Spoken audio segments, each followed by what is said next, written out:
not voices. It's not so simple. He spoke directly to my soul, in a language no human tongue can express. There are so many good things in the Maker's world.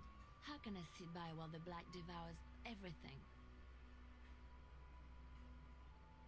Ooh.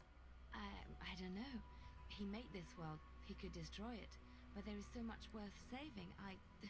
You're such a pessimist. Oh, she's mad about it. Oops. Yes? Well, here I am. Quiet. It was a life suited for contemplation. In the cloister, away from the fuss and the flurry of the cities, I found peace. And in that stillness, I could hear the Maker. But it was not perfect. Some of my chantry fellows were condescending. That is the nature of religious folk, I suppose. It is. When I talked about my beliefs, that the Maker reveals himself in the beauty of his world, they treated me with disdain. They want to believe that he's gone, so that when he turns his gaze on them, it means they are special, chosen. He cannot possibly have love for all, the sick and the weary, the beggars and the fools. Yes, because illness is completely everyone's own fault and not a result of existing in the world that he made, and therefore... Ugh.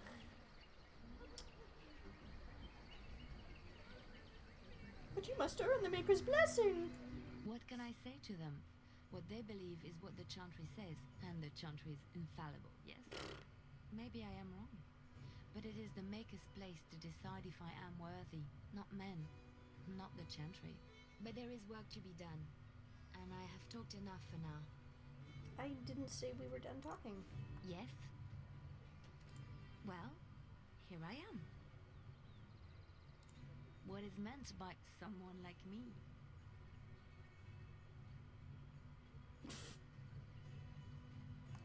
Did you think I was always a cloistered sister? The chantry provides succor and safe harbor to all who seek it. I chose to stay and become affirmed. We affirm our belief in the Maker, in Andraste and the chant, but other than that, there are no vows taken. I was a traveling minstrel in Orlais. Tales and songs were my life. I performed, and they rewarded me with applause and coin. And my skill in battle? Well, you pick up different skills when you travel, yes? Yes, of course. Let's move on. Totally believe you! Yes? Well, here I am.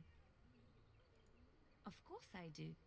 I love stories far too much to keep them to myself. Everyone should be able to benefit from them, I think.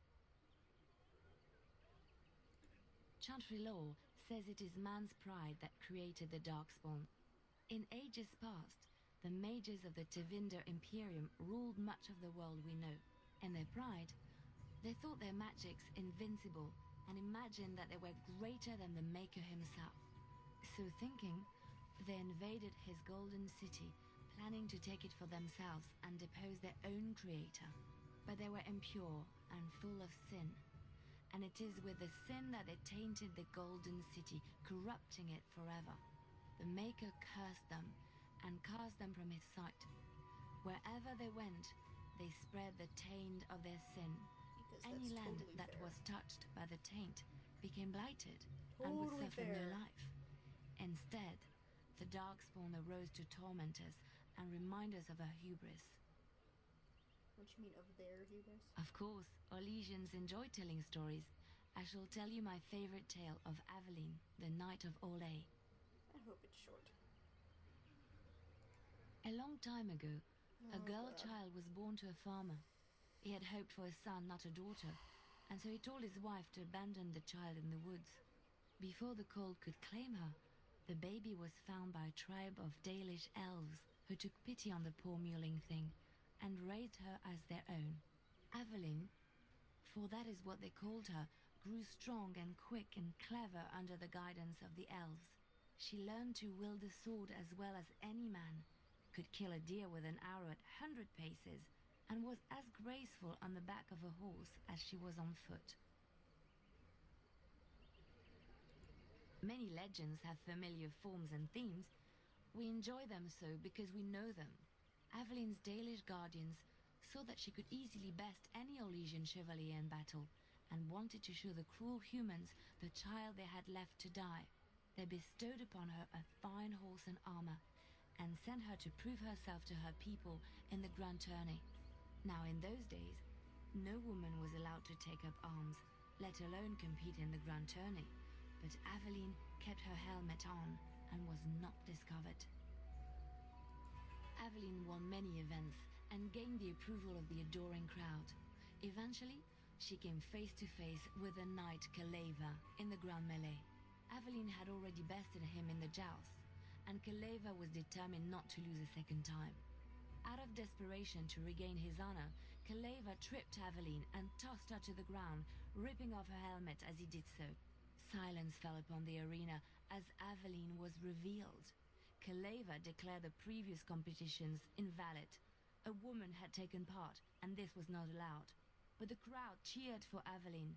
Kaleva was furious, for he had lost to a woman and was now being shamed.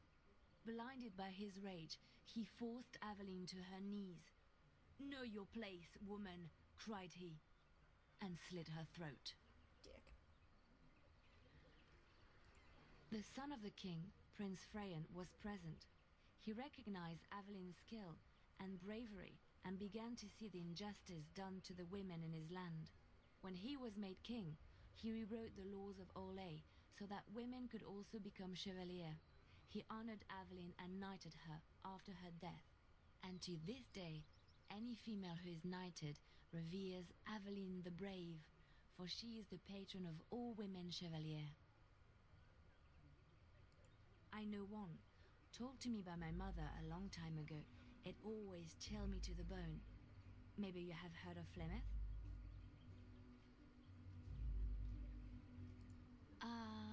Are you sure? Was she the Flemeth of legend? Who knows? Flemeth, the devourer of men. Flemeth, mother of Yes, witches. I know her name. Flemeth, Yes. demon-touched, who dwells in the mists. Ferelden mothers scare their daughters with talk of Flemeth. They say that if you're bad, Flemeth will spirit you away and bind you to her forever. They also say that Flemeth mourns her lost beauty and will steal yours through your looking glass if she catches you. Flemeth's beauty was known throughout the land. She had hair like unto a moonless night, skin as pale as winter's first snow, and eyes as beautiful and perilous as the sea. When she came of age, she came to the attention of the Lord of Highever, Conobar, and he took her for his wife. Conobar soon learned that his young bride had the gift of magic. He kept this a secret, for he feared that she would be taken from him. Flemeth stayed with Conobar for some years, and with his blessing, she practiced her art. And then one day, a young poet named Osen came to the castle. Flemeth was captivated by Osen's voice, and he by her beauty, and they fell in love. Dun dun dun. Flemeth longed to be with her true love, and she and Osen fled from Conobar's lands, seeking refuge in the Kokari wilds with the Chasing tribes. They lived there happily for many a year, till the day Flemeth received news that Conobar was dying and longed to see her face one last It's a time. trap. Flemeth's heart swelled with pity for the man who once was her husband, and begged Osen to return to Conobar's side with her. Oh yeah, because that's a great But when idea. Flemeth and Osen entered Take him with Highever, you. they were captured by Conobar's men, and Duh. Osen was slain in front of Flemeth's eyes. No shit. Flemeth was imprisoned in the highest tower of the castle, there to await Conobar's judgment on her. Distraught at the loss of her love, Flemeth plotted revenge against her husband. She summoned a fey demon, intending for it to wreak vengeance on Conobar. But a spell went awry. The demon possessed Flemeth. Turning her into an abomination, the halls of the castle ran red with blood as Flemeth slaughtered Conobar and all his men. The last of Flemeth's humanity melted away, and at dawn, she stole back to the wilds to plot and scheme for 100 years. They say she took to her side many chastened men, and with their help begat her daughter witches, who even now prowl the dark places of the Kokari wilds. Which one?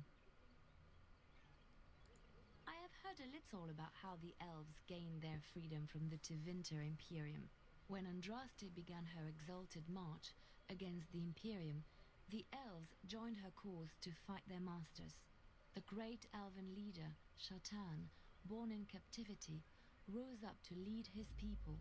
He foresaw a future where the elves were free. Shatan was killed when Andraste was betrayed, but the elves continued to fight, eventually breaking free of the Imperium. The elves claimed the Dales in the south and settled there in a land of their own. The elves lived in the Dales for centuries. They resurrected the worship of the elven gods and would allow the building of no chantry. This angered the chantry, and the hostility between the two factions finally broke out in open war. The chantry says the elves struck first, but I do not know whether to believe it. The chantry declared a wholly exalted march against the elves, named for Andraste's similar march against Tevinter. During the exalted march of the Dales, the elven cities were sacked, and the elven state completely dissolved. Some of the elves bitterly accepted their fates and surrendered to human rule, living in the human cities as second-class citizens. But others, still fiercely proud of their heritage, refused to bow to the humans, and instead became homeless wanderers. There were the elves of the Dales, the Dalish. Andraste was the Maker's chosen. The Maker had long since abandoned the world when the sound of her singing turned his ear. Beauty, grace, and wisdom enraptured him, and he offered to take her from this flawed world to become his divine bride. But Andraste had an earthly husband and would not forsake him. Instead, she beseeched the Maker to return to his people once more. So earnest was her plea that the Maker was moved and promised that he would create a paradise on earth if all abandoned their false gods and turned once more to him. And this is why Andraste began her exalted march on the idolaters of the Tevinter Imperium. The Maker granted her his powers with which to smite her enemies. Andraste brought the Imperium to its knees, and her victories converted many to the worship of the Maker. Alas, it was the frailties of men that betrayed and killed Andraste. Her earthly husband, Mafarath, a chieftain of the Alamari tribes himself, grew jealous as his wife's popularity and influence overshadowed his own. She was also revered as the Maker's betrothed, and Mafarath began to see their own bond waning in significance as Andraste became ever more devoted to the Maker. Out of envy and spite, Mafarath made a pact with the Archon Hysarian of Tevinter, allowing his beloved Andraste to be ambushed and captured. Andraste was burned at the stake in Minrathous, the capital of Tevinter. I have thought on this too. Did he withdraw his sight from her at that moment? Where were all the powers he bestowed upon her? Good question. This question has come to me many times, and I have no answer. Perhaps there was no way for Andraste to return to the Maker but through her death. We will never know for sure.